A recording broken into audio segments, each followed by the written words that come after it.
So the surprise me button has finally blessed us with the Fallout series. Over the years, I've heard a lot about Fallout and its lore and seen a lot of different gameplay and reviews from just being in the gaming community, but I've personally never got to try any of them out. I'm a big fan of first-person shooters and love the apocalyptic setting, so I was obviously excited for these titles, and I was not disappointed at all. The surprise me feature suggested playing Fallout 76 first, so I initially started there, which may or may not have been the greatest starting point for an introduction to the story and gameplay, but graphically I was very impressed and intrigued as to what could be waiting for me out in the wasteland. Everything was feeling pretty great. I shot a few robots and this random guy. Then I saw a massive stinky bat. Exploring was very fun and rewarding, so I knew I was already starting to get hooked. Now I'd finally started to see a decent amount of online players roaming around, and for some reason I just didn't like that. I felt like I was missing out on something by not partying up with them, or that they were just in the way muddying up my experience. As most of you may know, Fallout 76 hasn't had the best reputation since it launched, so I decided to go ahead and look up the best Fallout game and just start my journey from there. And don't worry, I will be getting into the ratings of the Fallout games at the end of the video. So the internet overwhelmingly agreed with the Act-Man that Fallout New Vegas is a true gem of a game. I got it downloaded and was hit with those iconic lines.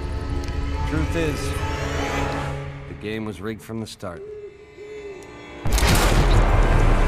Whoa, easy there, easy. Graphically, it was obviously dated, but it's good enough to not take away anything from the story or atmosphere. But I will say talking to NPCs was painful to look at, and sometimes would even startle you if you didn't see them coming. Gameplay-wise, it seemed to be a lot simpler than Fallout 76, so I was able to wrap my head around everything a little bit easier. But the shooting, on the other hand, was nearly impossible. You really couldn't hit anything without having the VAT system active. But the storytelling and world building in this game is so good that any of these complaints don't even hold up. You could easily lose hours while exploring, and it would only feel like 15 minutes or so in the real world. So I made it to the point in the story where you need to decide where the electricity goes, and at that point I had started to desire a game that felt a little newer. I loaded up Fallout 4 and I kind of fell in love with it. In the previous games, I had set my character up to mainly weasel his way through every situation with charm and luck, but Fallout 4, I was ready to be a badass. I shot my way through every situation with no care in the world, and with this game having way better aiming controls, I didn't even have to rely on the VAT system.